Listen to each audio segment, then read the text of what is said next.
Okay, we are live. There's a real wrong and a real right. I think everyone does know that God existed, assuming you do. Simply because they don't want. I think the answer is actually kind of already in the question there.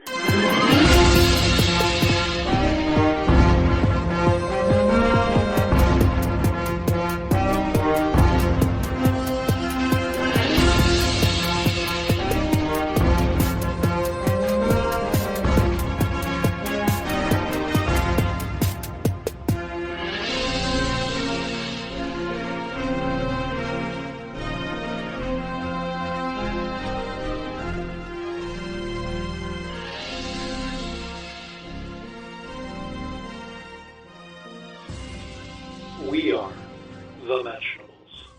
Hello and welcome to the Apologetics podcast that makes no apologies. The Mentionables. I'm Joel Furchess. And I'm Caleb Johnston.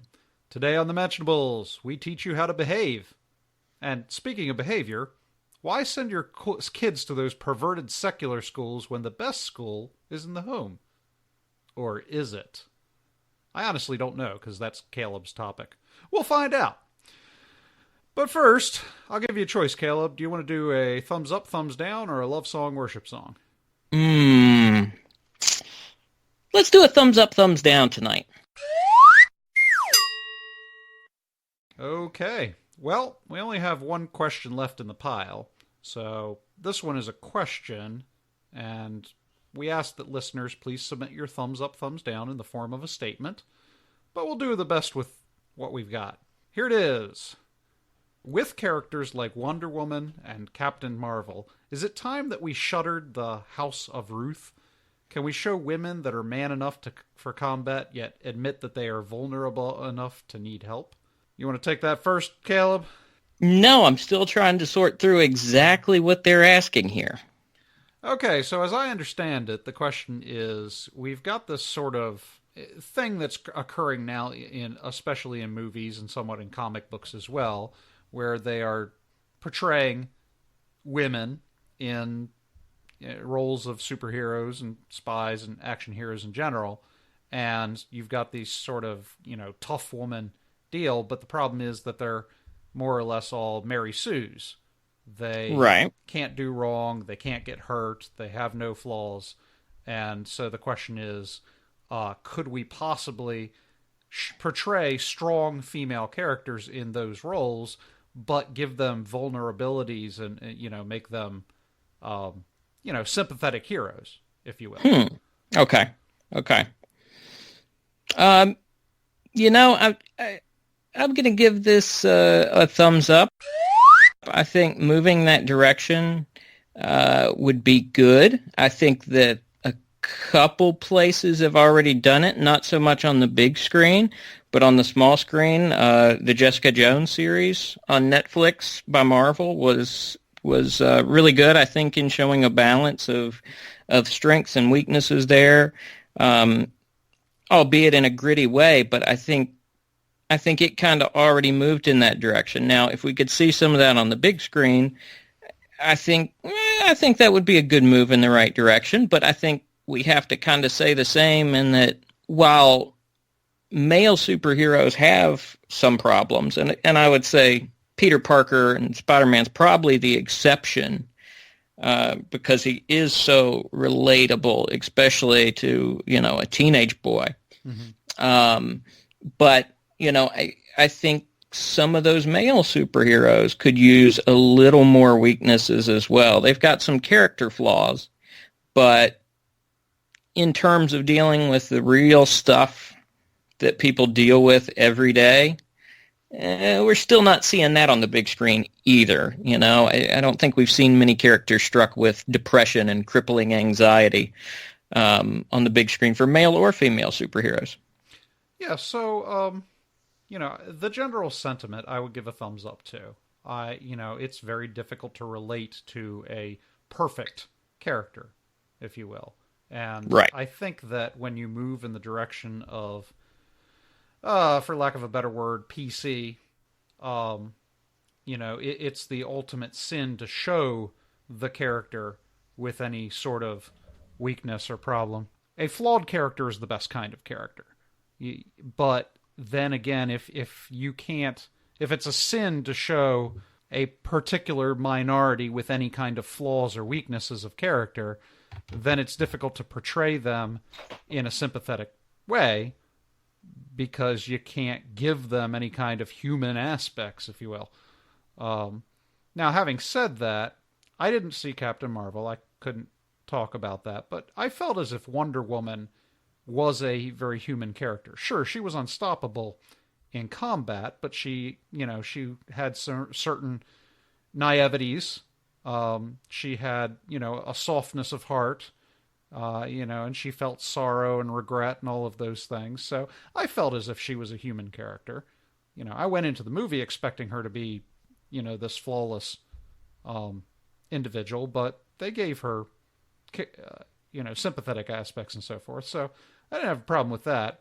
The ones I really see this with, honestly, are the characters in these sort of DC shows on CW. So Supergirl, for instance, or Batwoman, sorry. These are the ones that, they're not allowed to show any kind of flaws of character. Right.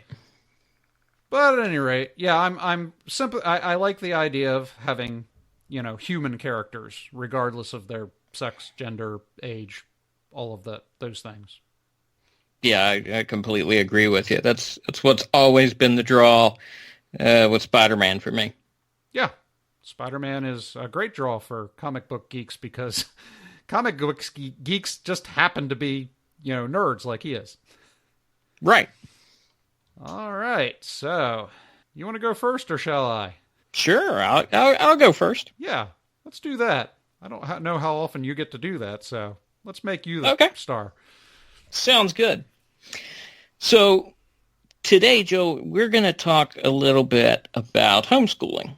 All right. So I know that, I'm not gonna reveal all my cards here at the beginning and kind of the direction that this is going. I want it to, if homeschooling is on your radar for any reason, I want people to tune in and, at least maybe listen to what this guy has to say. Positive, negative, maybe some of both. We'll see. All right. But I know that you have a education background, Joel. Do you have any opinions on homeschooling, or what's been the feelings you've had maybe in the past about it? So, from a personal standpoint, I'll start there. I grew up on a farm out in the middle of nowhere, so the people that I had the opportunity to play with were basically just my brothers. And I went to a private Christian school, so small class sizes. I was involved in various outside activities, but I think that my experience was not dissimilar to what you would have with a homeschooler. And I noticed that this with a lot of the kids that I went to school with at a Christian school, which is sort of sheltered away from the world, if you will. And after they graduated, or at least left the school, you saw them sort of swinging wildly in the opposite direction, away from sort of the restrictive environment that you get in the Christian school. So there was that.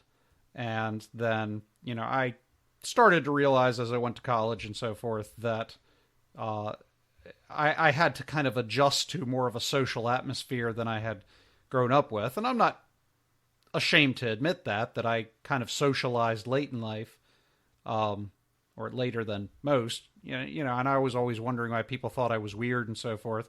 Well, it turns out that I just wasn't fully socialized at that point. And you see this with homeschoolers. Now I'll speak from a professional standpoint. Okay. Not only am I licensed as an educator, I'm licensed as a special educator. Now, special education as a field sort of began with this idea that these students that have these special needs, they require so much supervision and work that they used to be pulled out of the classroom, put in their own special classroom, wherein the teacher would kind of work one-on-one or in small groups with them, which, it helped them succeed academically. But then what they noticed was that when all you hang out with are other disabled people, that becomes your social circle, and you begin to adopt sort of the characteristics of your immediate social circle. And so because this was so much of a disadvantage to these special needs students, they began another model of full integration back into the classroom. And so now, the idea of having a separate classroom for special needs kids is kind of anathema. They still do it with certain populations, but for the most part, what they try to do is get them back into the main classroom with neurotypical peers, and then offer them special services within the context of that classroom and help them to socialize in that field. Not only does it help those kids, but it also helps your neurotypical kids, get used to the fact that there are people with particular needs or functions in society, and it gets those kids, more tolerant, I suppose is the best word, of these kids with special needs. So kind of integrating them as a whole is helpful to them. The other thing I would say is that, especially in the realm of Christian homeschooling, the one problem that we see completely from an apologetic standpoint is that when you're so ensconced into this Christian bubble and you have no access, no pushback on your faith and no access to alternate viewpoints, once you end up growing up and going out into the world and getting a job and possibly going to a college, and you start encountering all of these viewpoints that differ from your own, then there's this sort of shell shock that you receive because you're not equipped with the experience to deal with opposition to your ideas. Your entire experience was to kind of isolate yourself and push those ideas away. When they're in your face and you can't get away from them, and this goes into the deconversion stories that I've been studying. You see a lot of them come out of this sort of very isolatory Christian bubble, and then they go into college, and this is where most of these deconversions occur, because now they start seeing evolutionary science and encountering social issues like LGBTQ, all of those things, and they can't handle it, so they end up swinging wildly in the opposite direction. So I've given it to you from a personal experience, from my professional experience, and from the apologetics experience. That's what I got for you. What do you think, Caleb? So it sounds like if pressed to give an answer as to, let's say, thumbs up, thumbs down, on just the broad topic of homeschooling, it sounds like you're leaning a little more thumbs down. Yeah, I hate to do that because there's definitely pros of homeschooling, and the Christian circles in which I move are very much against all the stuff that I just said. They think that that's a bad characterization, and that there's definitely benefits to homeschooling, and I'm sure there are. From a professional standpoint, the fact that you can sit down with a one-on-one educational service means that you're going to excel in terms of education. It also, takes this problem of advocacy away. The parent actually has some control and influence over their child rather than having to advocate for their child in this secular setting. And I've seen schools kind of strip parents of their ability to advocate to an extent for their kids. So, yeah, there's definitely benefits to it. But as an apologist and as a professional, I'd probably end up leaning in the direction of thumbs down. Okay. And I think a lot of your criticisms are very fair. And we're going to touch on some of those as we move through this a little bit. To kind of give the listeners a little background as to why, you have the teaching background, so I think you're very qualified to talk on this subject. And so why am I qualified at all to talk on it? I can speak on the subject of homeschooling from personal experience. I was homeschooled from kindergarten through high school. And then that explains it. It does. And then my wife and I are homeschooling our 4 children now. And granted, to be fair, this was, I would say she pushed me a little bit more in that direction, as coming from a homeschool background. At first, I was a little more opposed to it because of some of the experiences with it.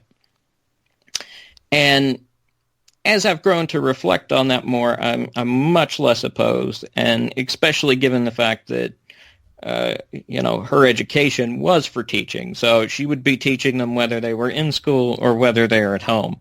So for us, it gives them a little bit more individual attention. But what I will say, and I want to make this very clear, is that homeschooling is hard work. No one should ever take it on as an endeavor thinking it's going to be easy. It's probably the hardest job anybody will ever do. Being in special education, I would say that would be pretty close, if not harder. But it's right up there in the same ballpark, at least. And it's challenging. As you know, every child is a completely different approach to learning, given what kind of mindset they have and their experiences and how they best absorb material. So it's not something anybody should take on out of thinking it's going to be easy. Okay, with you so far. What I want to touch on is, why do people actually homeschool? Okay, so What I want to touch on is why do people actually homeschool? So if you had to pinpoint, say, a guess, I'm assuming you haven't done any research on this topic, but if you were to guess as to what the top reason is that people homeschool, what would you shoot for with that? Well, I can speak to that from the Christian perspective because I've heard the arguments from the Christian perspective. If you're talking about people in general, I would say that it's probably mainly a concern for outside influences on the kids. That's what I've gotten mostly when I've looked at it. Okay, and you're pretty much in the ballpark there. There was actually a study in 2012 by the Department of Education, and it was a massive study on homeschool families in the U.S. And actually, the number one reason, they gave them a choice of, what are the reasons you homeschool? And it was a multiple answer possibility on this case. So that's why the percentages won't add up to 100. But 91% listed as one of their concerns, and this was also ranked as the top concern among the most, of school environment concerns being the biggest factor in that decision. Number two, which 77% included as one of the reasons, and this was the second highest too in terms of being marked as most important, was to provide moral instruction. The third, at 74%, was dissatisfaction with instruction in the public school setting. And then the fourth reason, which I probably would have guessed would have been a little higher, but it was ranked number 4, and I think it was in 20-some% range, ranked this as their highest reason as well, was to provide religious instruction. So those were kind of the top reasons. There were a bunch more, but I think it's safe to say from this study that given that 77% marked moral instruction, 64% marked to provide religious instruction, I think it's safe to say a majority, probably at least 2/3 to 3/4 of the homeschool population has done so with religious or moral concerns as a primary reason for why they're homeschooling. You think that's fair from those results, Joel? Yeah, that's that would be what I would have said if I wasn't trying to be circumspect about it, is that there's this real concern. I mean, and you see this if you're on social media and there's this sort of alarmism about, say, libraries having cross-dressers doing story times with their kids, and people putting in particular curriculum that they don't appreciate their kids being taught in schools. I'm not aware that my kid's school is doing anything like that, so I don't know how alarmist that is and how realistic those concerns are. But yeah, I can definitely, I've had those concerns myself with my kids. Right, and I certainly have as well, and I think we've seen that progress over the last decade as well, and the results of this this study and others show that. And from 1999 to 2016, which is actually when they published their results, so they've got some updated stats through 2016. In 1999, it was approximately 1.7% of the population in the U.S. that was homeschooling. In 2016, that has nearly doubled at 3.3%. So although we're still talking about a minority in terms of overall population, we have seen a significant increase in homeschooling over the last decade and a half. But I want to go back to kind of what you were touching on a little bit as well. There are some significant issues, especially in homeschooling communities, that do raise serious concerns. Now, personally, to speak on my own experience a little bit, I think that if given the right opportunities, social issues are less of a concern than they're made out to be by a lot of the general public. I was given lots of opportunities to be involved with children my own age, either in youth groups or other activities in the area, and I was raised pretty backwoods, so my parents went out of their way to give me some opportunities for socialization. I had even more socialization with adults. My dad would frequently take me on trips with him to talk with adults he was meeting for whatever reason, and he would encourage me to engage them in conversation as well. So actually, when I went into college, I was much more comfortable talking to adults than fully with my peers. So I actually had to develop socialization with peers compared to the socialization I had with adults. And I don't necessarily think that was a bad thing, because it encouraged a significant amount of independence on my part from the groupthink that often comes from a peer setting. And that's not to say this is the case for everyone. I've certainly seen some of my peers who were homeschooled end in very different situations socially.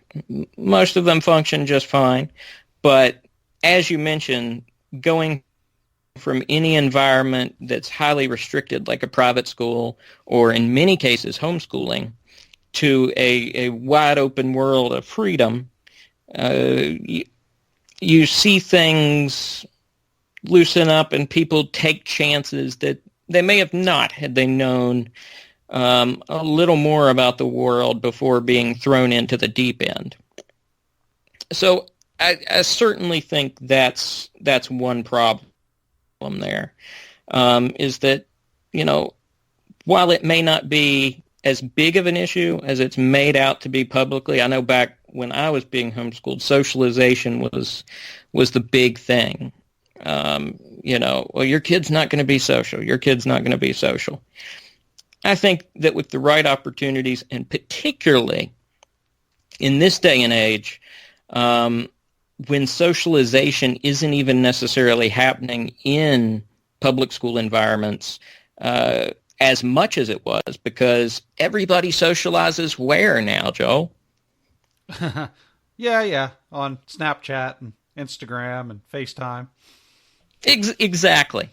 So again, I think these are concerns and valid issues, but I think if you take a balanced approach to them, I think the outcome's going to be pretty even on both sides of the fence with the whole social issue. So I think it's safe to set that aside just a little bit, at least for now. But I think what you touched on is something that is significantly concerning, and it should be a concern of anyone who chooses to homeschool their kids in this day and time.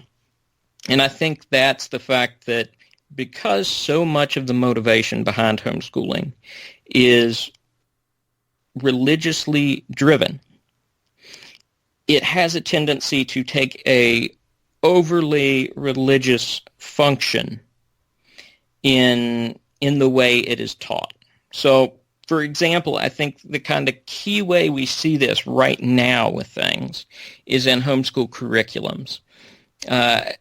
I don't know how much you've looked into this or seen into this, but I can say from personal experience as a child and then searching for curriculums now for our children as an adult, there's a very, very limited selection in terms of some of the materials, particularly when looking at scientific issues. The homeschool curriculums are very limited, and I don't have any stats on this, but I would say an overwhelming majority have a strict young earth bend to them. We found a few, even Christian curriculums, that don't emphasize that too much, but it's always kind of there, even if it's just, a subtle jab somewhere in the back. We've talked about this issue a little bit before, and I think it goes back to what you were saying. Oftentimes, when someone is indoctrinated into a particular view, and this is the way it is, and this is the only way it could be, according to the Bible, and this is the only way it could possibly be. Now, don't get me wrong, I'm not going against what the Bible says here, but what I'm talking about is interpretation. To say one interpretation, particularly of those early Genesis texts, is correct, and all others are wrong, puts a child in a pretty hard spot as they start encountering the evidence for evolution, and the evidence more particularly for the age of the universe and the age of the planet. And I think from some of our previous discussions, you'd probably agree with me there. Yeah, I mean, nothing has driven that home more than the deconversion studies that I'm doing now, because I would say if not all of them, then probably about 90% of them, young earth creationism is thrown down as one of the things that they were kind of pushing against when they, made the deconversion. Christians are so stupid that they don't believe in science, etc. And this is what I used to believe. And the fact that it's such a significant factor in those, and it doesn't have to be, I'm perfectly okay saying I don't know in regards to that. In fact, it's fun to look at all sides of the debate and hear the discussion and see what's going on with that. But when you make it such a crucial moral issue, then it's kind of you have to be on our side of the line, or you're not if you're not with us, you're against us, kind of thing. And if that's the line that's drawn in the sand in the kid's mind, then, if I don't believe this any longer, maybe I'm an atheist. And that's such a ridiculous leap to take that maybe the universe is older than I thought, therefore God doesn't exist. Right. And I think that's the leap a lot of them take. And if it's not the young earth issue, it very well could be the evolution issue, or it could be some of these social issues that have become increasingly engaged in our culture. You mentioned the whole teaching within the California schools on transgenderism. I see all these kind of issues that are becoming more and more to the forefront, but particularly the young earth creationism, if it's taught from such a strict perspective, it's going to put the kids between a rock and a hard place. And I think that what I've seen among curriculum shows very little leeway in that area. Granted, like I said, there are a few that try and toe the line a bit more, but from what I've seen, as well as from what I've read from the secular community, there's a growing movement of secular homeschoolers as well. Mm-hmm. Many who are atheist or agnostic, and they have significant trouble trying to find curriculums that they don't have to modify on the fly in teaching their kids. And so I definitely think that's probably one of the biggest challenges within the homeschool community right now. I think also another challenge is the actual homeschool communities themselves. Mm-hmm. So in addition to having curriculums geared a certain way, there's also certain ideas that somehow seem to spread more rampantly among homeschoolers. Maybe it's the hyper-fundamentalism that many people have that is guiding a lot of this, but there are other ideas that are largely unrelated to religion that are I think, coming in more and more and more. So we've talked also before about the growing Christian Americanization and how many people seem to think that you have to be a gun-toting Republican to be a Christian. Mm-hmm. I think you see this belief very much so ingrained in a lot of the homeschool communities I've encountered, the Christian ones, mm-hmm. as well as a lot of other beliefs, such as the uncelebrating of holidays. So very, very Jehovah's Witnesses in one sense, in that because holidays may have some early ties to pagan events that became Christianized, Christmas, Halloween, of course, is the number one victim of all this. But Halloween, Christmas get pushed aside because of some concerns over the origins. Yeah, well, you know that Easter is named after Ishtar, who was a pagan goddess in Greek, right? We can't go down that road. For listeners, I'm kind of joking. Yeah. Kind of. So, with this, you see holidays kind of attacked, and then the last kind of thing, and granted, what I want to say is I'm not necessarily putting any judgment on any of these beliefs or approaches in and of themselves. While I think there are valid critiques of them, and I think there's much stronger support that, Christians should participate in some of these things, at least to a certain extent. And in regards to the governmental thing, I don't think Christians are held to a certain political view. There may be some exceptions, and there are certainly moral issues to deal with, but, carrying a gun is not a requirement of being a Christian. We could go into the verse where Jesus says, the time will come to sell your cloak and buy a sword.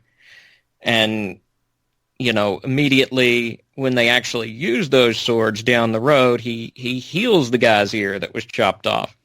So I think the reference is very different there, but we'll save that for another episode. Yeah, equating Christianity with a political party seems like a deadly trap to me, and I think we are in the midst of that. I think you're absolutely right, and I think when we look at history, you see a lot of these ties to religious institutions that end very deadly for people. Even with atheism, when atheism is touted as a religion of the state, and then everyone has to follow it, that also has very deadly consequences. Yeah.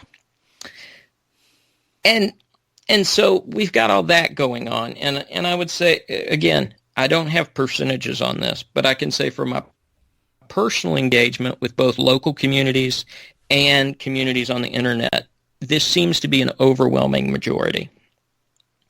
And then finally, the last issue, and I suspect this is a much smaller percentage, but it's still overwhelmingly more in the homeschool community than it is elsewhere, are the anti-vaxxers. Yeesh.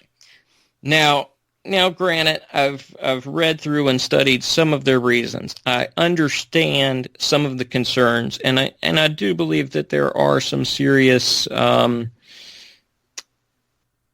negative reaction virus illnesses out there that probably need some more study. But by and large, most of the reasons given by anti-vaxxers are not correct in terms of what they're presenting. Some of them present something strictly as one way, and they don't understand a lot of the science behind why it actually would be acceptable for a Christian to take a vaccine. But again, all these are issues we could discuss on another podcast.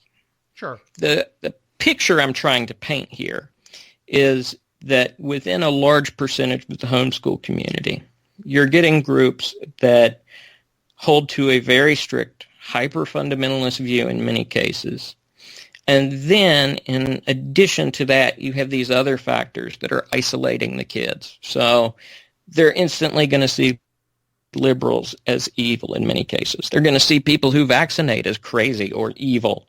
To pull in all these different factors and have these as even more isolating and creating such a small niche community and group of people, you have so many factors that create, I think, a very good domino effect for if the child goes to college and learns more, then these dominoes are going to start getting knocked down. And it sets up their faith for having to hold up against that last domino.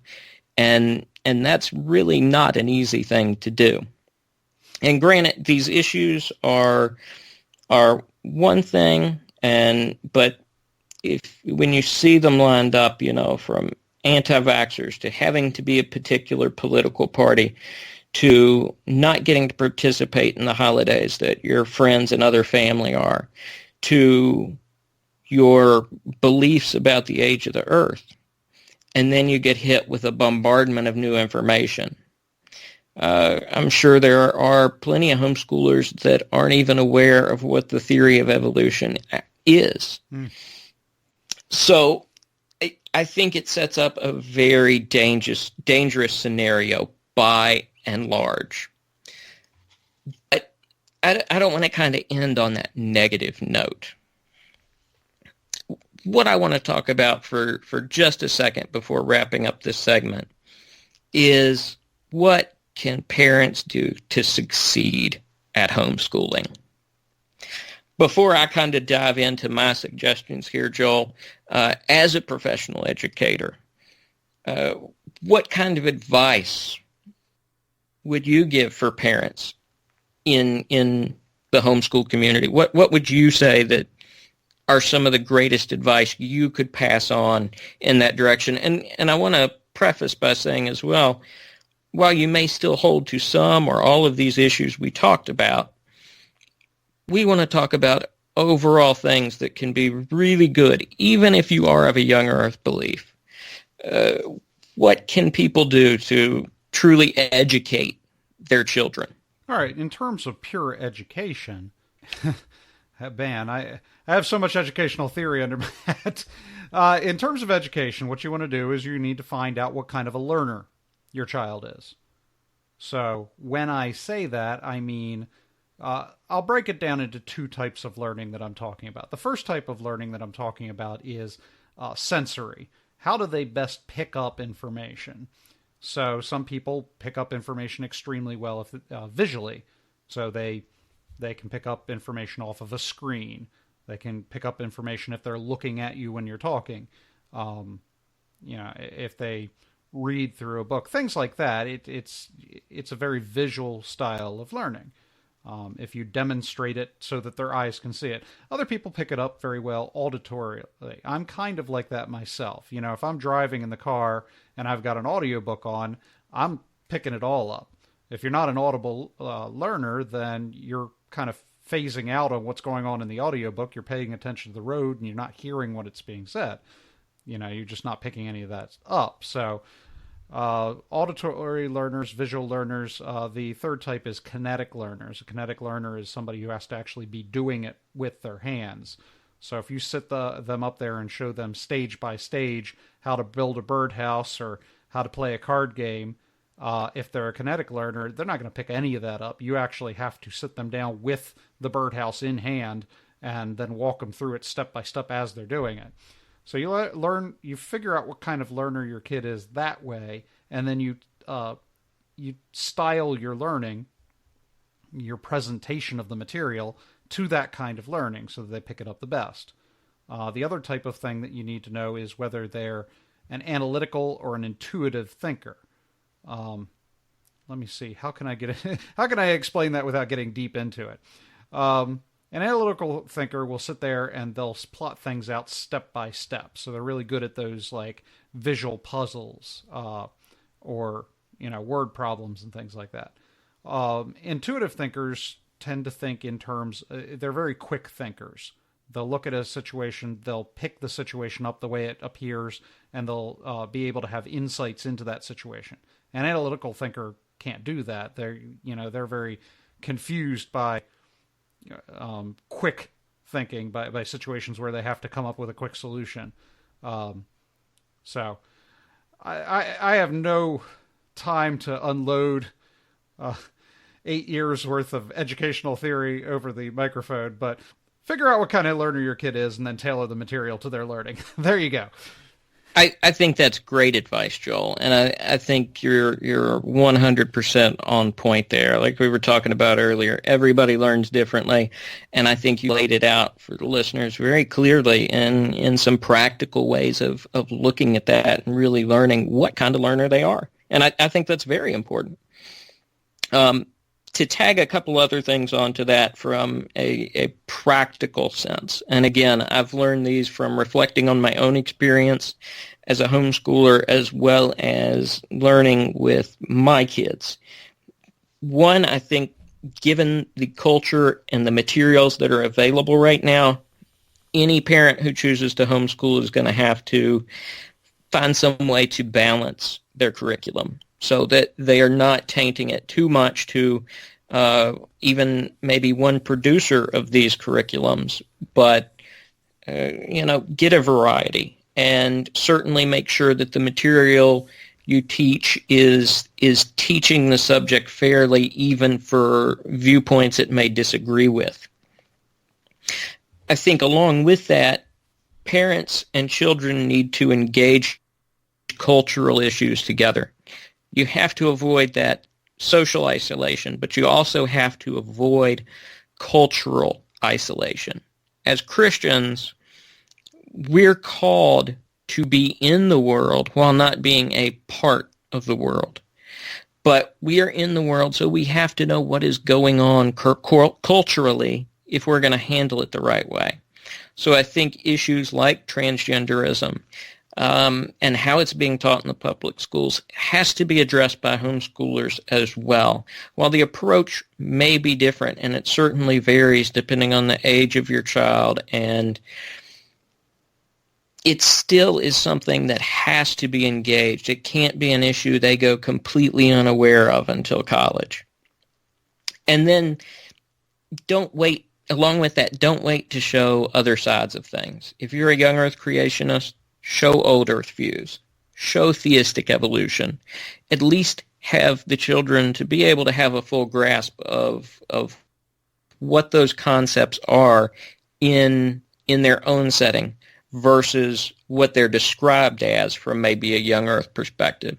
And the same goes for an old earth creationist or a theistic evolutionist. Explain these other beliefs and cover that with the children.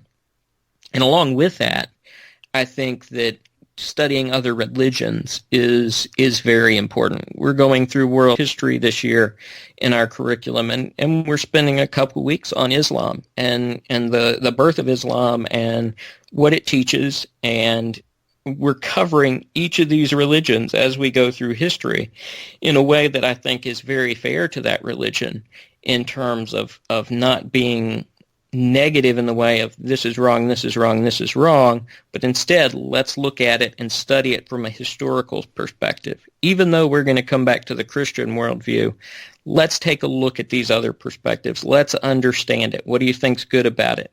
What do you think they get wrong? And I think that all goes up to this final point here. And, I love a drum roll because I don't think listeners of this podcast would ever expect what this final suggestion is going to be. Get this. The number one suggestion I would have for parents who are considering homeschooling or already homeschooling is study apologetics. Study why you believe what you believe, and then study other views and why they're taught and what they teach. This way, you can get information to your children in a way that's age-appropriately understandable. You can help them build up their belief on their own as they're learning why they believe what they do, rather than just hearing it verbatim as to them believing what you believe because you believe it, and rather than why. So I think all those tips we gave there would be really beneficial. And again, I'm not down on homeschooling. Otherwise, I wouldn't be doing it with my own children. But this is kind of a point-counterpoint discussion here to cover some of the negatives and some of the things that we believe can help prevent some of those negative outcomes. And just to close out, I'll say that one of the saving graces for me as a homeschooler, even though I had a strict young earth curriculum I learned from, I had very little understanding of evolution until I got to college. Very vague idea, nothing like what the real theory teaches. But my dad, I had a conversation with him one day in discussing these matters. And he said, I don't know exactly when the earth was created, and I don't know if evolution is true. It certainly could be, but these things don't impact our greater beliefs in the resurrection and in the Bible. And you can find reasonable answers to these kind of questions. I mean, it was the perfect apologetics moment, but it just planted that seed that I knew that even though some of what I'm learning may have doubts as to whether it was true, it gave me that key I needed later on to explore further and to find out why I believe what I do. Absolutely. So just my closing thoughts on your segment. You mentioned anti-vaxxers. That's actually the perfect metaphor for homeschool versus public school and issues related thereunto. Germ theory. If you were to place your child into a meticulously cleaned environment with no exposure to germs, sort of a bubble, if you will, no exposure to any kind of germs, you're going to have a very healthy child until the moment they step outside. As soon as they're exposed, their immune system is in no way capable of handling this bombardment of disease that their body has never encountered. On the other hand, if you let your kids go out and play in the sewer, they're going to get sick. They may get very sick. They may get completely sick. And that is the issue that you're dealing with in this whole, how much do I expose my child to this outside world? If your child has zero exposure to the outside world, the second they slip outside of your bubble and they are bombarded with political and social and religious and, scientific issues that they have no preparation for, they've had no exposure to, then there's a good chance that they're going to get extremely ill, if you will. On the other hand, if you let them go out and play in the dirt, metaphorically, they might get sick. They might get a snuffle. They might, have to go to the ER occasionally, but their body, or in this case their mind, is going to be stronger for it. It's a gamble, just like disease. Your kid might get so sick that they don't recover. but the more you expose them, the stronger they are. And the same thing is true of this sort of secular versus Christian environments. The more exposed they are to the secular environment, the stronger their minds are against those kinds of thoughts and opinions. Yeah, I think you're absolutely right, and I think we can safely say that a lot of these tips apply to any parent of a public schooler as well, because they're certainly going to get the exposure. So the question is, are they going to have the vaccination? And I think as a parent, it's our responsibility to make sure they have that vaccination. And it's not to shove our beliefs on them in an indoctrination sense. It's to teach them the reasons why we believe so that they can make that decision. Yeah, and I think that that's the virtue of apologetics, is that I'm not sitting down in my child on my knee and saying, this is what's true and this is what's false. Instead, I'm telling them this is how to approach learning and how to ask good questions, and not... The danger that I've seen in my deconversion studies is this idea of absolute certainty, that we are absolutely certain that the Earth is 6,000 years old or whatever, and anybody who says otherwise is evil, or there, and you interact with online atheists enough that you may have encountered this sort of real anger they have towards anybody who has this absolute certainty. Oh, absolutely. Until I started to look into these deconversions, I started to see, this is how the church kind of operates in certain circumstances, that, if the pastor isn't absolutely certain about what he's talking about, then why should I believe him? But then when we see that the world just doesn't work that way, we can't accept Christianity at all, which is, again, a huge leap to take. Right. No, completely agree with you there. All right. You ready to jump into mine? Yeah, hit me with it. Okay, so we've been talking about my professionalism. Now I'd like to talk about applied behavioral analysis, or as I will call it for the remainder, ABA. Let's call it ABBA. No, ABBA. That was a bad... I don't want to get that confused. Right. All right, ABA is the deep, dark secret in the realm of psychology. When you think of psychology, you tend to think of sitting down and telling a therapist what you're thinking and feeling and then getting input. Possibly the therapist will give you some ideas of how to deal with your thoughts and emotions. But ABA doesn't care about your thoughts and feelings. ABA is a pure science, meaning it only deals with things it can observe. It can't see inside your head, so when you tell a therapist, I feel sad, doc, the therapist will write, he feels sad. On the other hand, a behavioral analyst will write, the organism just said the words, I feel sad. See, a behavioral analyst treats you like a material body, and the analyst is only concerned with your behavior, meaning the things you actively do that can be seen.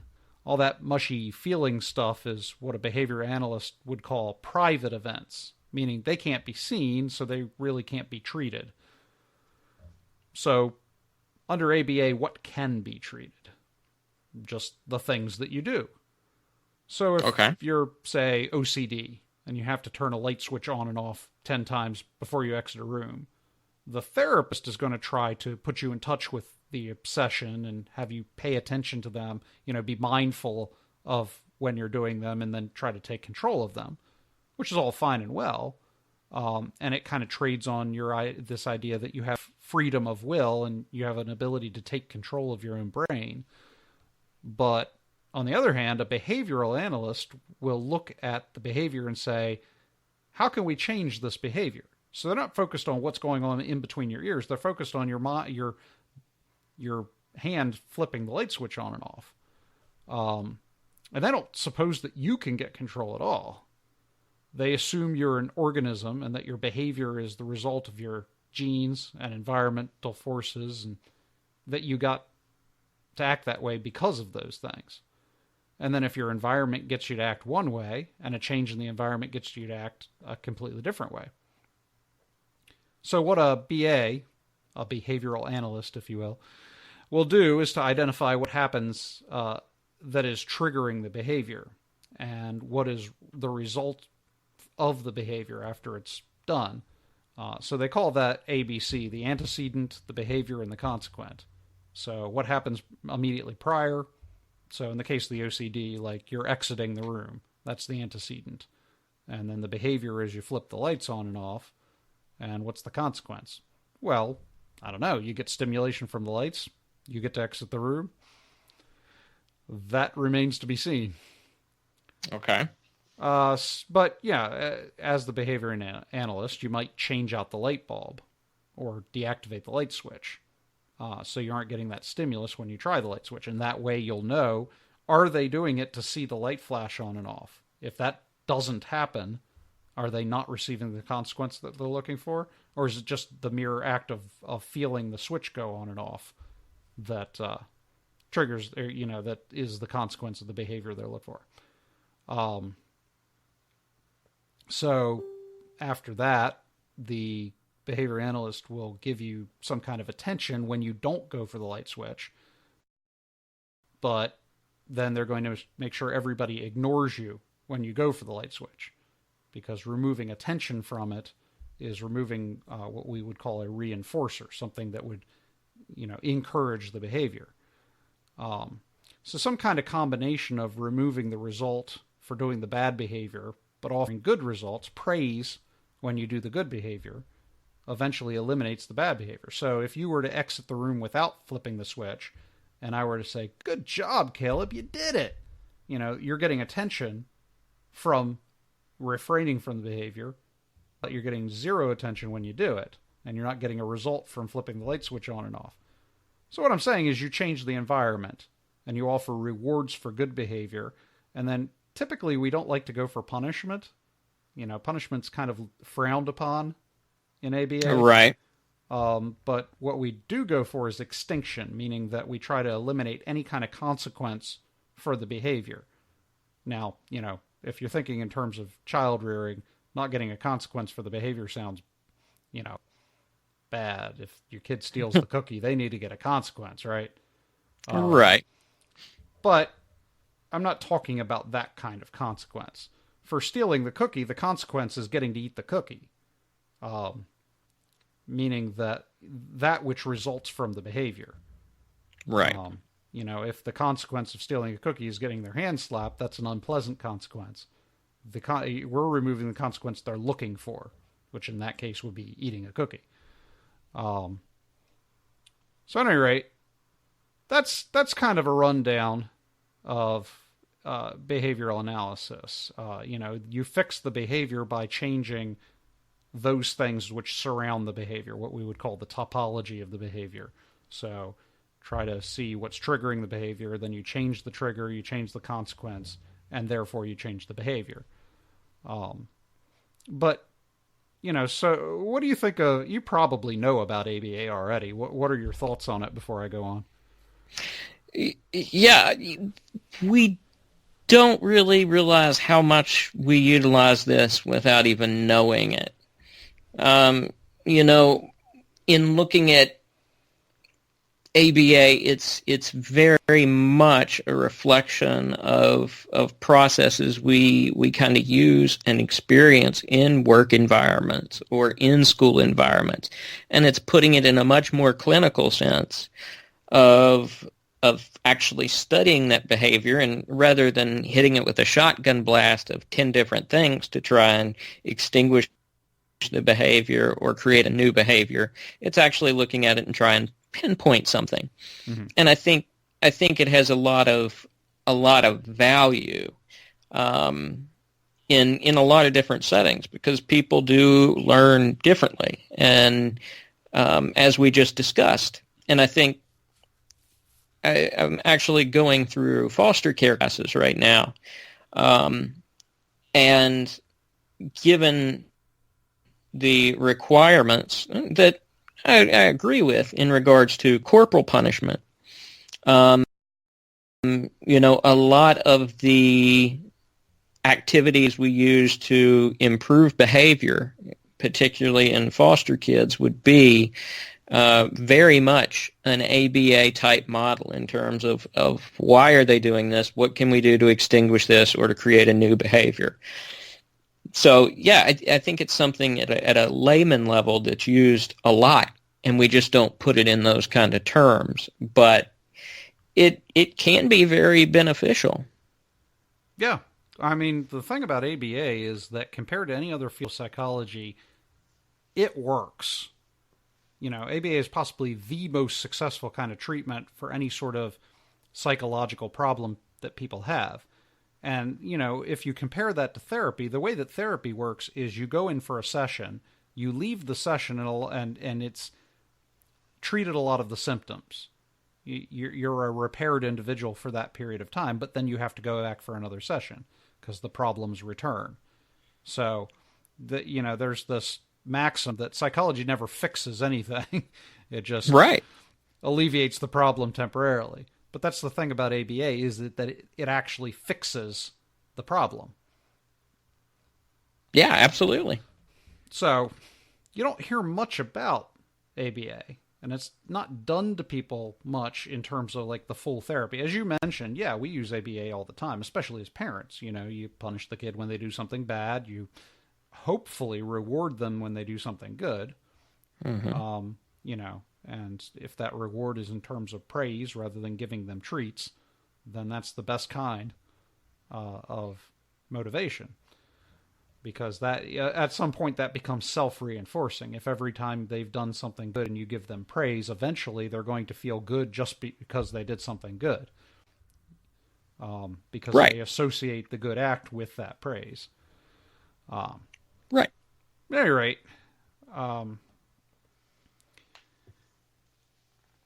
in order to be successful in doing full ABA therapy, you kind of have to be in control of the environment. So, and as parents, we have that ability to an extent, much more if we homeschool them. Right. So yeah, as a behavioral therapist, let's say, someone were to come to me and say they need help with their depression, I would have to get in there and modify their entire daily routine, ideally with them not knowing I was doing it. So you see ABA put in practice in places like schools and prisons, group homes, workplaces, institutions where they have some kind of control over the environment. So less so when a person goes in for counseling, and a behavioral therapist would be able to help them somewhat, but they would have to take some kind of control over their own environment to change their own behavior, which is possible. Right. It's just less. It's more difficult. Right, and I can say from experience, I work in a field where we look at a lot of medical records and cases of people who are undergoing treatment for mental illness, everything from depression and anxiety to schizophrenia. And like you said, it's seen very rarely. I remember seeing a situation where a woman was using a rubber band to snap her wrist every time she had hallucinations. Mm-hmm. But, that's one of the few instances I can recall where anybody was actually going through ABA therapy in a case of mental illness. It's mostly just meds and talking about how you feel. Yeah, absolutely. And, those things, ABA tends to be more successful than those things for some reason. We've had people, like elderly people with full-on dementia, we treat them with various forms of behavioral therapy, and we get them to the point where they can navigate their environment successfully and do some kinds of self-care and so forth. We haven't given them drugs, we haven't repaired the neurological damage, but we've managed to treat the behavior and get them to behave in a way that's successful for themselves. And, there's a lot of really challenging things that you wouldn't think could be fixed that ABA has been successful in fixing. So, yeah, it's a tremendously successful form of therapy, but it also seems to have kind of a cold and cynical view of human nature. You know, under ABA, when you boil it down, we're just these sort of sensory organisms that operate off of rewards and consequences entirely. And, you know, we are a product of our environment, which is something that you kind of chafes against the Christian sensibilities to an extent. Would you say that's accurate? Yeah, I think so. It seems with ABA there really is no necessity of free will in order for someone to be treated, because when treating it in a manner of extinguishing or growing behaviors, you're doing this through physical actions of some kind or psychological actions that influence the behavior and actually alter it. So there really is no necessity for someone's free will to be present, because if you find the right consequence or the right stimulus, then you'll still be able to modify the behavior regardless of what that person thinks about it or what that person, wills to do about it. Right. And that's the whole reason I'm talking about it on a Christian podcast, because it challenges this idea of free will. And it's, I remember earlier in my life hearing this, railing against this idea that people who go to prison just have a social disease, because we've got this idea of sin, right? As Christians, people should be held responsible for their sins. And if we come out and say people are only sinning because of the environmental forces that have acted upon them and because of genetics and so forth, then you've sort of freed them of culpability for the things that they've done. And so this is one of the reasons that I'm talking about it. Because, again, a problem for a Christian on a prima facie is that ABA is so successful it seems to actually have something to say about human nature. And it's not what Christians tend to believe, especially when it comes to things like sin nature. So ABA gives pretty good evidence that everything I do is a product of my environment. And so this isn't greatly different from the idea of, God willing me to be the person that I am, sin and all, rather than having any control over my actions. It's determinism, right? Okay. So, there's a story about the scientist who more or less created behaviorism from whole cloth. You'll know his name, Skinner. Yeah, BF. BF, that's the guy. So, this guy, Skinner, for the sake of the listeners, worked his whole life to build ABA from the ground up, and he became one of the most successful scientists in history. Practically everything we know about the field is still from what he discovered, and there's very little that's been added since him. So anyway, Skinner is at some kind of banquet this one time, and the banquet's full of famous and powerful people, scientists, politicians, military men, and so forth.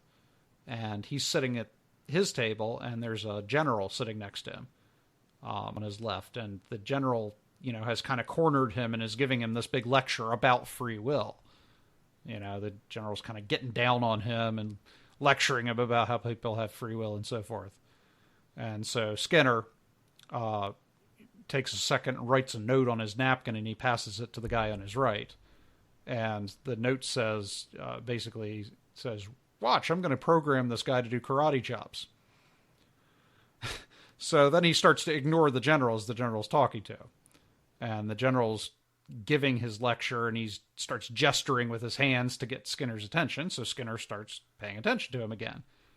But, every time he makes a hand gesture, Skinner glances at him, but then he kind of goes back to ignoring him. But then every time the generals gesture with one hand, he gets a little more attention. And then the closer his gesture comes to being a karate chop, the more attention he gets from Skinner. And so pretty soon the general's doing karate chops in the air like crazy, and he's getting plenty of attention from Skinner. And the guy sitting to Skinner's right is like, whoa. While he's getting lectured about free will, and he's programmed this guy within a couple of minutes to do karate chops. That's a pretty impressive story. Yeah. All right. So I've got something really interesting to say on the topic of ABA. But before I do, I'd like to talk about how this relates to the idea of determinism and naturalism. Okay. All right, so how would you describe yourself when it comes to free will? Are you more of an Arminian, Calvinist, Molinist, or what? I lean Molinist, largely, just because I see weaknesses in both the Calvinist and Arminian perspectives, and really can't tie myself down to one of those. And Molinism just seems to match better with reality as well as the biblical picture of things. Now, I know lots of people in the group, especially Tyler, would disagree with that, but... Yeah, you better keep that talk under your hat. Right, exactly. Not like he'll listen to the podcast anyway, though, so I think we're good. So anyway, behaviorism isn't particularly compatible with Arminianism as I understand it. My impression is that Arminians try to rescue free will. And so this means that they would consider God to be unjust if he doesn't give people the opportunity to freely choose for or against him. And we know that God is just. So they also have the free will defense against the problem of evil, and our free will is what makes love possible, and so forth. But free will sort of assumes that we come into the world as a fully formed person, and that decision we make comes from a place within our soul that allows us to be objective and culpable for our knowledge and response. That's just not a really realistic idea of human behavior. Right. So, under Arminianism, you would choose whether or not you decided to accept God, and that choice is what determines your eternal destiny. But this sort of assumes that you just made that choice as a fully formed soulic being, who was completely responsible for every thought and action that they did. And, even an Arminian would have to, agree that the kinds of person we are comes from the type of parenting that we got and the type of environment that we grew up in and so forth. So this idea of free will being completely objective just doesn't seem to comport with reality, even if you aren't a behaviorist. Right. It kind of flies in the face of the law of causality. Yeah. So,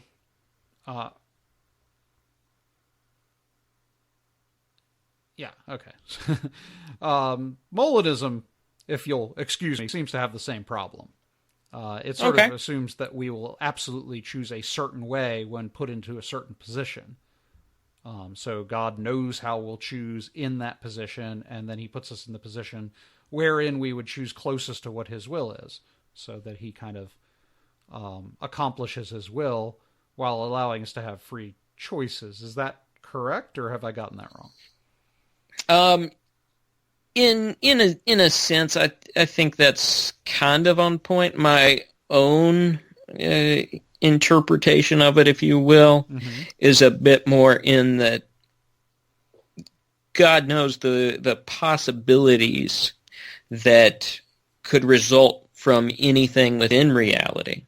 Okay. And the world he has actualized is the one where certain things will play out. So very much in line almost with Doctor Strange in Infinity War, in that he's able to view reality from a completely different lens because he's outside of time.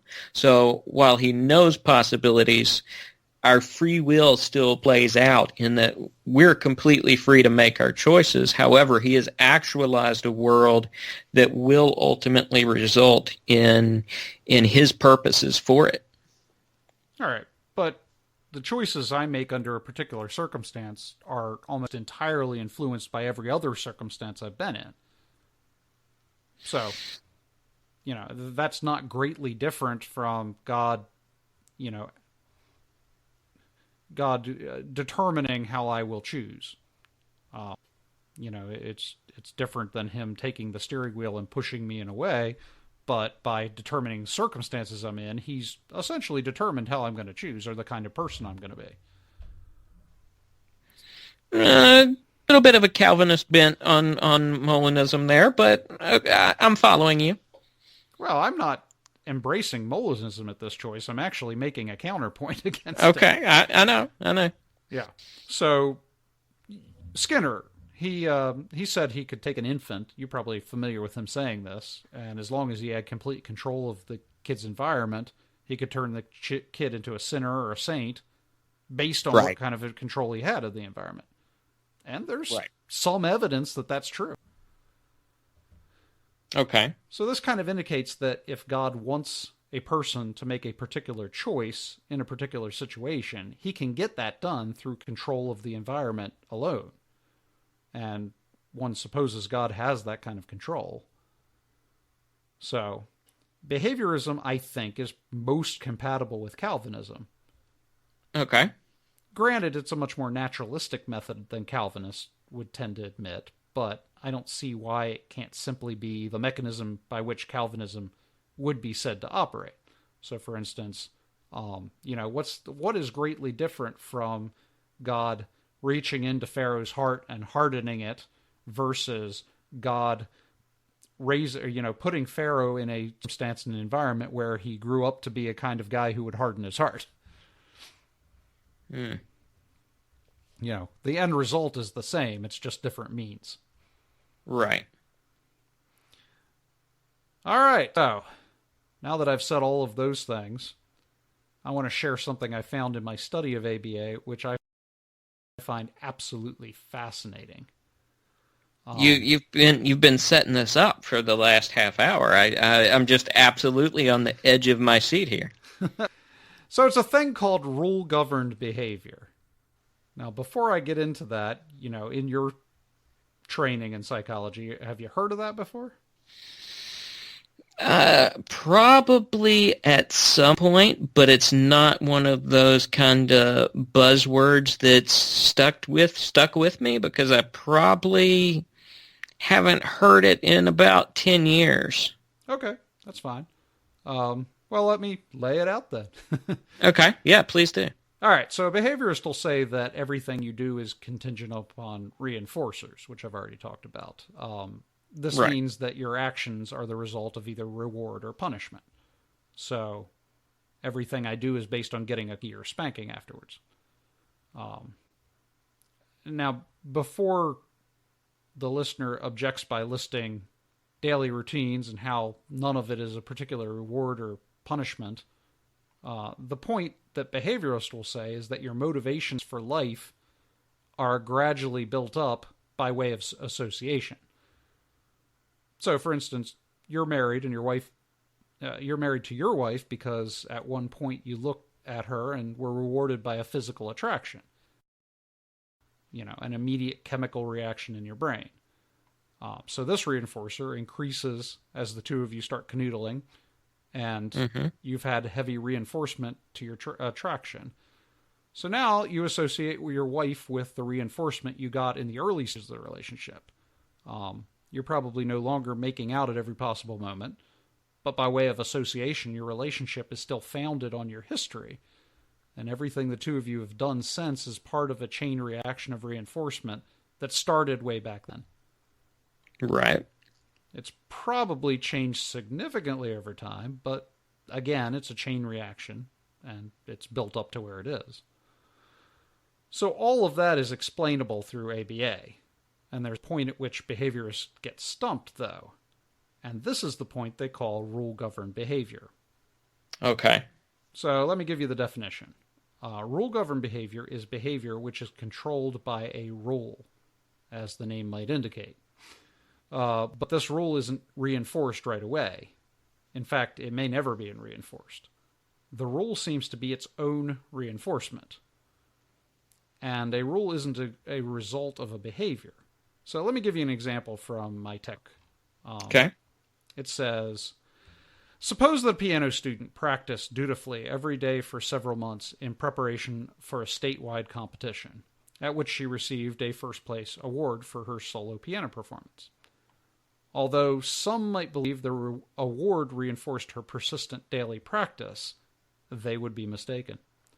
Delayed consequences do not reinforce behavior directly. Delayed consequences can, when combined with language, influence future behavior through instructional control and rule following. A rule is a verbal description of a behavioral contingency. So, for instance, turnip seeds planted by August 15th will yield a crop before a killing freeze. And then learning to follow rules is one way that a person's behavior can come under the control of consequences that are too delayed to influence the behavior directly. I'll briefly pause the narrative there and say that one of the primary rules of ABA is that if you want to reinforce a behavior, you have to hit the behavior with reinforcement right away. The slower that reinforcement is in coming, the less reinforcing it is. So, if you give a kid a cookie at the end of the day after they've done a good job in school, that cookie isn't really reinforcing their good behavior on the spot. You'd have to almost be feeding them the cookie as soon as they did the good activity for it to function as a reinforcer. Right. Because otherwise it may be a reinforcer for something that happened in between in that time frame. Yeah, exactly. So anyway, resuming the narrative. A statement by a piano teacher such as, if you practice your assignments every day for 1 hour between now and the competition, you could win first place. That could function as a rule that influenced the piano student's daily practice. The student's daily practice was evidence of a rule-governed behavior. If daily practice occurred because of the teacher's rule, in other words, rule-governed behavior is behavior controlled by a rule, a verbal statement of an antecedent behavior consequence contingency. And the rule enables human behavior to come under the indirect control of temporally remote or improbable but potentially significant consequences. The following conditions provide strong indicators behavior is the result of instructional control or is a rule-governed behavior rather than a direct effect of reinforcement. All right, so that was a lot of stuff. Did you get anything out of what I just read? Because it might have been a little dense for a listener. Yeah, so essentially, when we hit this boundary in behaviorism as to what can actually reinforce something, the rule-governed behavior can actually be I guess the best way to put it is a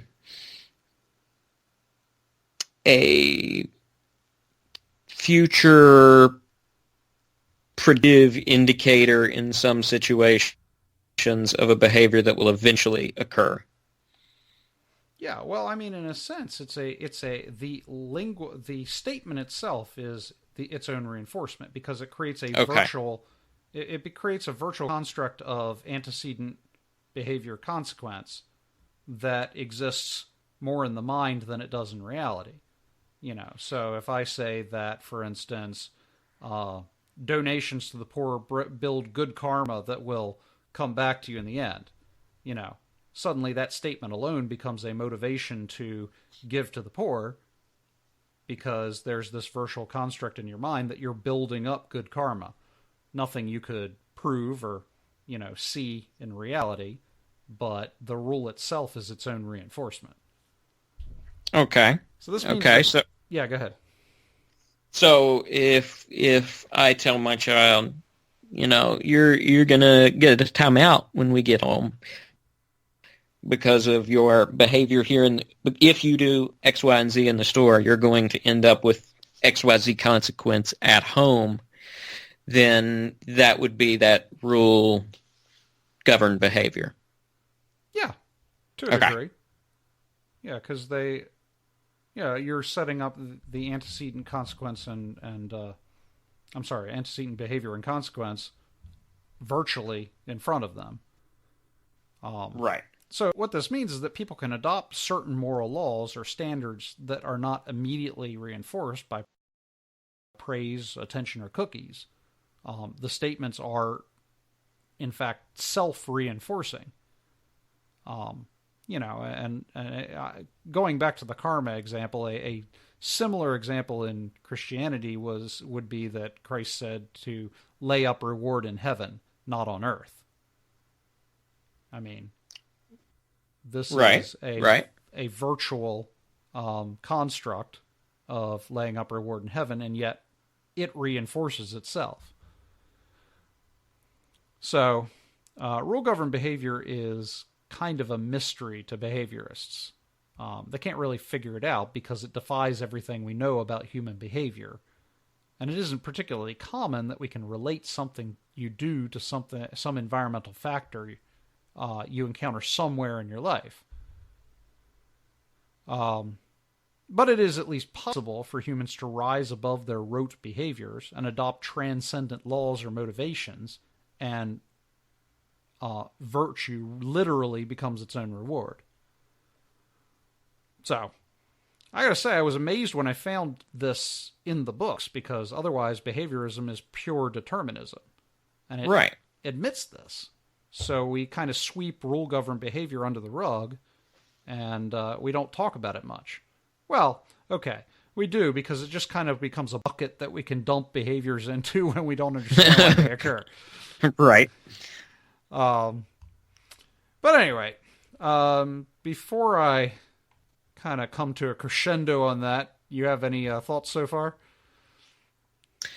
Well, I guess I'm very curious about how this kind of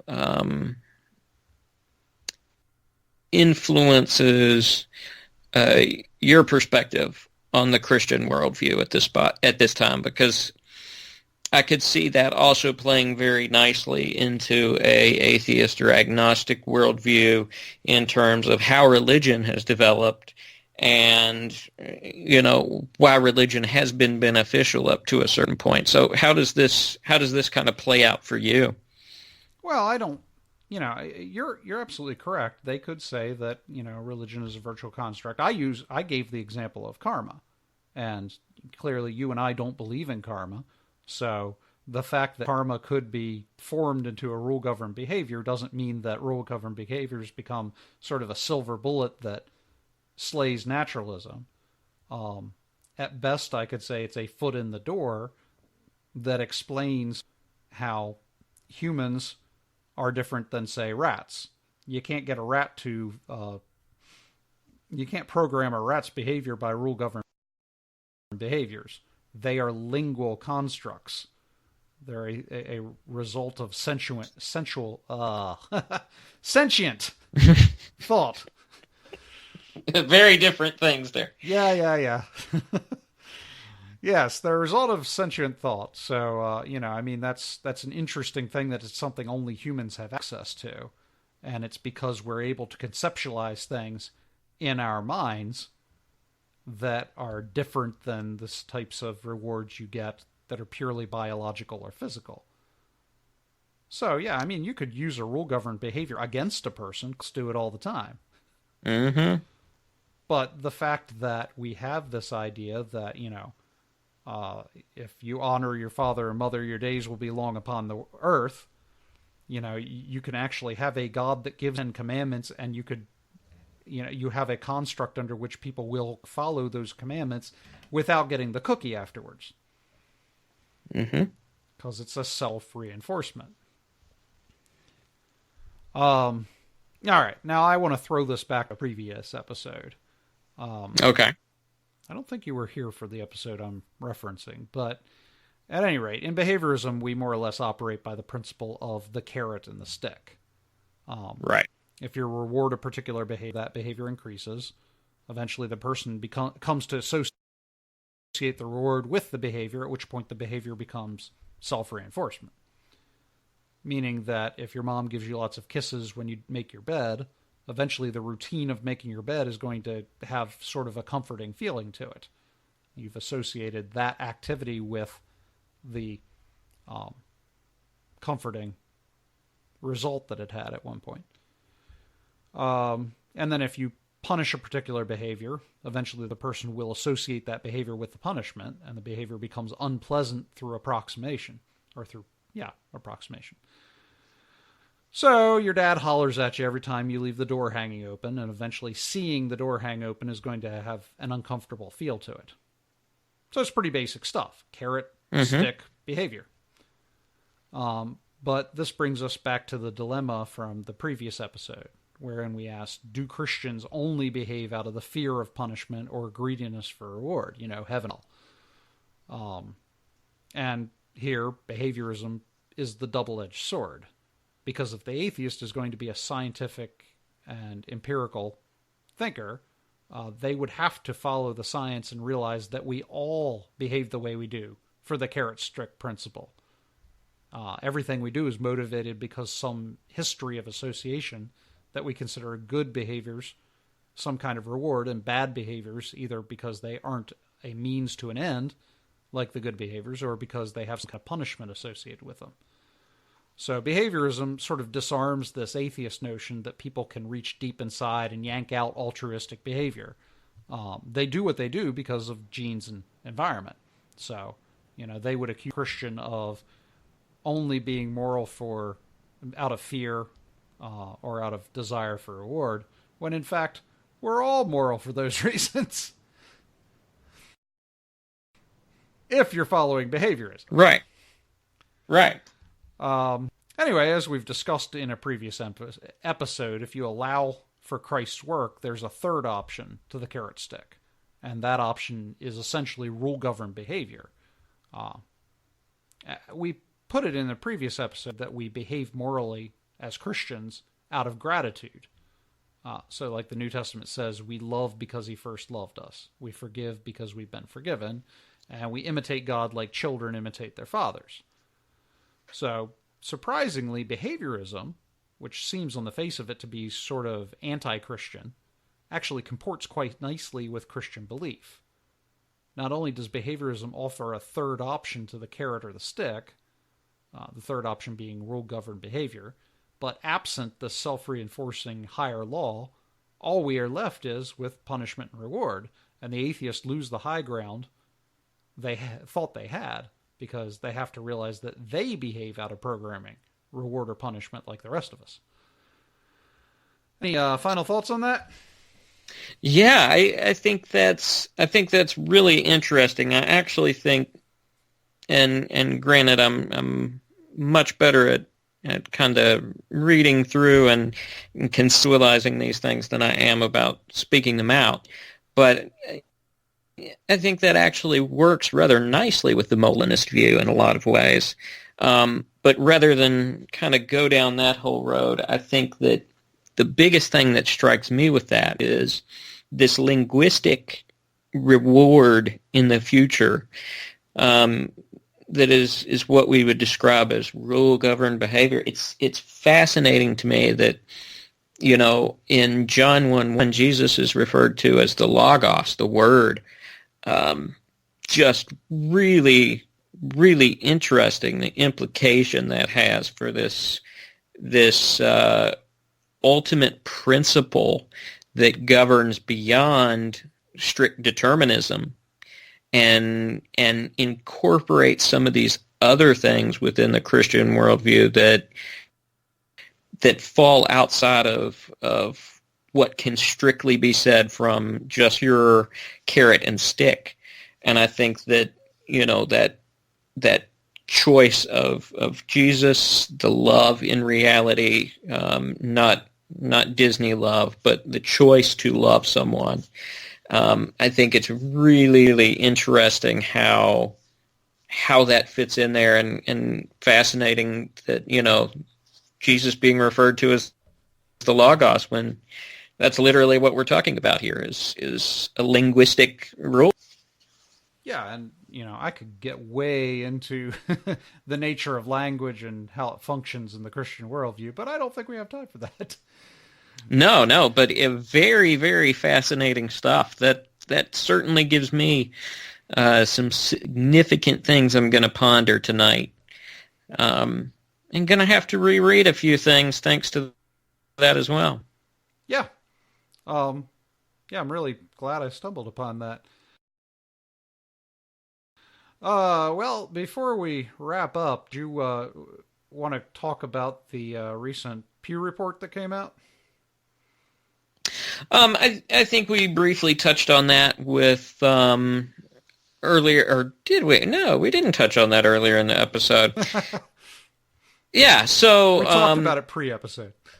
Right. So my whole mind's running together at this point. So, yeah, so there's the recent Pew report came out in regards to looking at the decline in various religions in American culture. And again, we're seeing a relatively sharp decline in the number of people who are professing Christians and an increase in the rise of nuns, the agnostic, atheist, those sort of belief systems. So, again, this trend has continued for a few years now at this point. But again, we're seeing it more and more as I think harpens back to what we talked about with homeschooling, is that if people don't know why they're believing something, now there's a freedom to really fall away from that. Where it nothing in particular, agnostic or atheist, now stands at 26% of the population. Dang. Yeah, up quite a bit.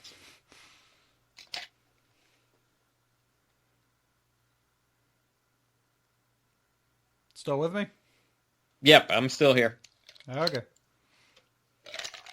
So yeah, I think it's fascinating to see these studies, but I'm not really sure of what all conclusions we can draw from it just yet.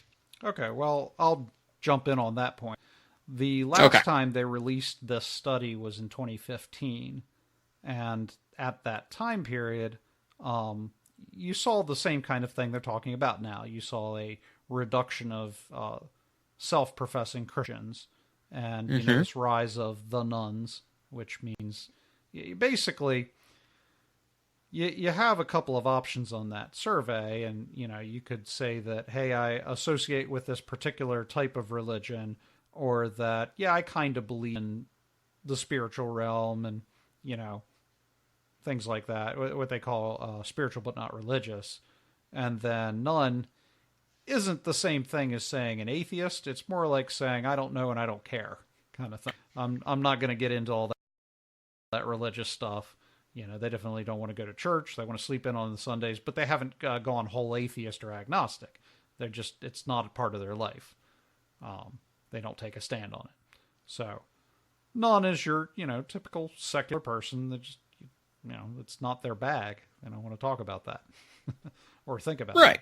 Right.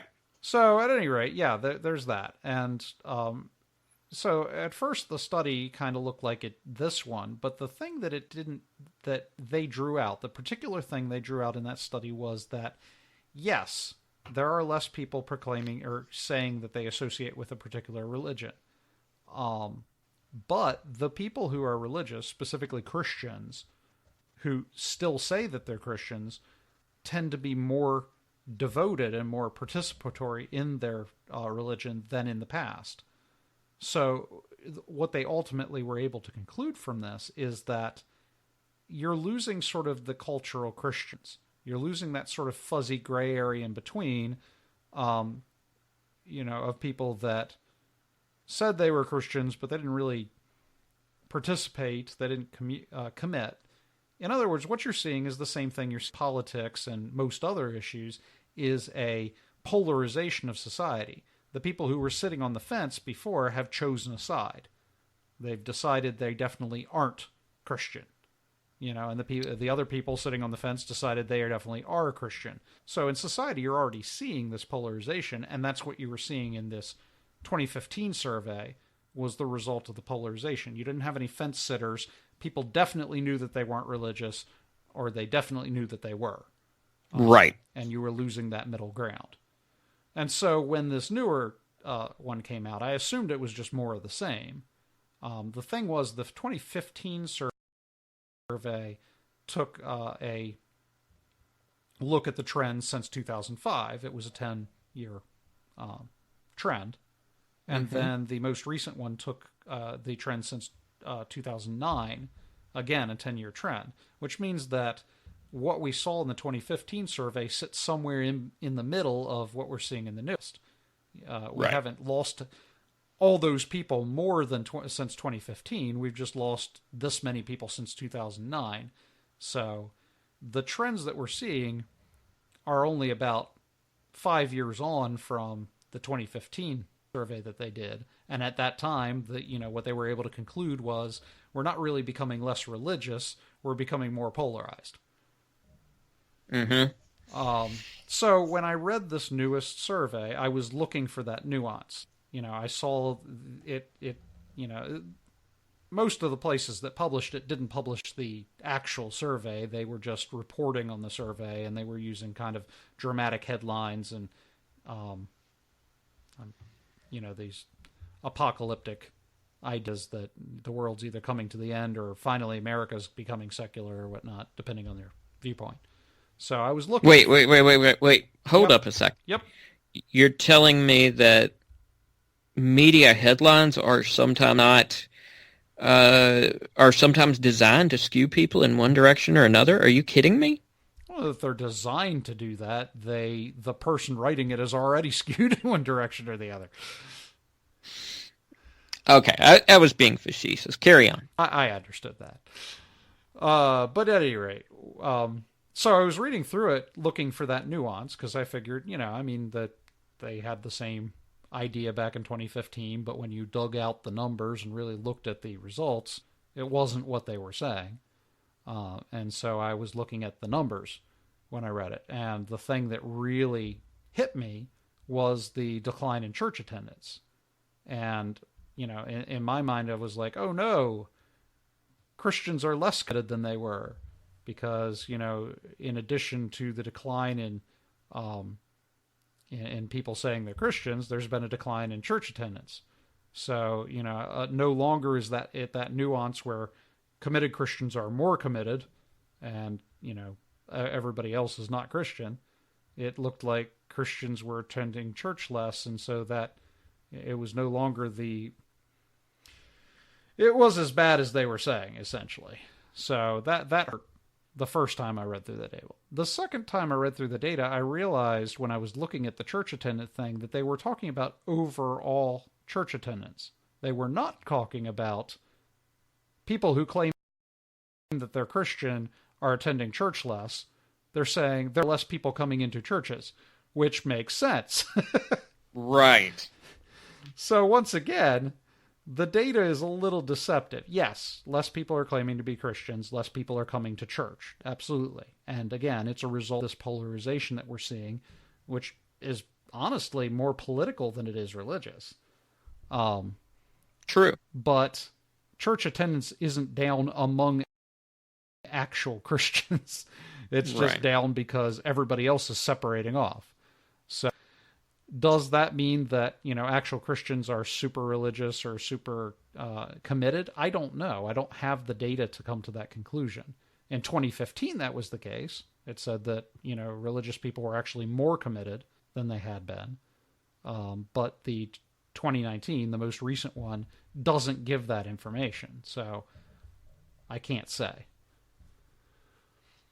Right. And I think one of the things that, and this continues from the prior survey as well, is that where the most significant drop off is of course with newer generations, particularly with millennials, is where we're seeing a lot of the changeover from a Christian belief to a non-affiliated belief. And I think that's where a lot of people's greatest concern lies, is that we're losing a lot of this newer generation. And so, with that said, I think, the key takeaway from this episode is, you better get your children homeschooled.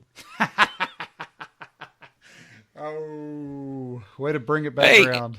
Hey, we were down on homeschooling enough in the earlier segment. We gotta drive home at least one positive jab there. Sure, yeah. All right, well, if you like what you heard in this episode, slam that 5-star rating, which helps give a mention on the search engines. You see what I did there? Yeah. All right, before we close out, I want to give a shout out to our newest supporter on Patreon, Gregory Swafford. Hey, Greg, you rock. Woohoo! Yeah. Greg is enjoying the premium podcast, and you can too. You don't even have to figure out our annoyingly long Patreon URL. Just click on the first button you see on the Mentionables homepage, thementionables.org.